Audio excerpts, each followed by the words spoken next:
মানুষ মূলত অভাবী মানুষকে ভয় পায়। আপনি অভাবে পড়ে দেখেন, বন্ধু বান্ধব আত্মীয় স্বজন সবাই মোটামুটি দূরে চলে যাবে। আপনি অভাবী হলে আপনার স্বভাব নষ্ট হয়ে যাবে। আপনি আপনার ব্যক্তিত্ব ধরে রাখতে পারবেন না। আপনার খুব করে মনে চাইবে যাদের বিপদে আপনি তাদেরকে সহযোগিতা করেছেন তাদের কাছে হাত পাততে, তাদের কাছে বলতে আপনি ভালো নেই, আপনার একটু সহযোগিতার দরকার। তখন সে মানুষগুলো আপনার কাছ থেকে ফিরিয়ে যাবে, আপনার সাথে কথা বলতে ইন্টারেস্ট ফিল করবে না।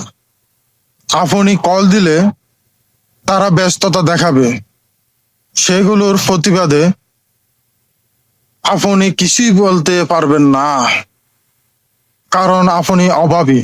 আপনি অভাবী হয়ে যাওয়ার পর খুব প্রিয় মানুষটারও রং বদলে যাবে। সে আপনার প্রত্যেকটা বিষয়ে প্রশ্ন করবে, কেন তোমাকে দিয়ে হচ্ছে না।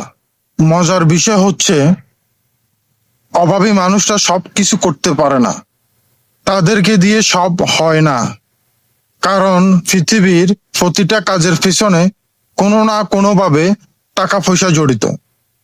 টাকা পয়সা আপনার পকেটে না থাকলে সেই কাজগুলো আপনি করে উঠতে পারবেন না। তখন আপনার অভাব দেখা দিবে, আর ওই অভাবটাই আপনার স্বভাবটাকে নষ্ট করে দিবে।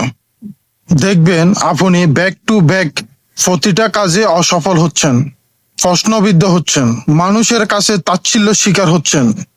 এই বিষয়গুলো যন্ত্রণাদায়ক, কাউকে বলতে পারবেন না, কেউ আপনাকে পাত্তা দিবে না, কেউ আপনার কথা শোনার জন্য প্রস্তুত থাকবে না। অপরদিকে আপনার পকেটে টাকা থাকলে আপনার অযৌক্তিক কথাও মানুষ লুফে নিতে আগ্রহী। তখন আপনার কাঁধে হাত রাখার মতো মানুষের অভাব হবে না। আপনার টাকা পয়সা হলে আপনার পায়ের নিচের মাটি এমনিতে শক্ত হয়ে যাবে। মানুষ এসে পাশে দাঁড়াবে, যারা আত্মীয় নয় তারা আত্মীয়তা বাড়াবে। আপনি চিনেন না এমন লোকও আপনার হয়ে কথা বলবে। পৃথিবী নিষ্ঠুর নিয়মে তখনই আপনি আটকে যাবেন। আর যখন আপনি অভাবী হবেন, অভাবী মানুষকে মানুষ কখনই পছন্দ করে না।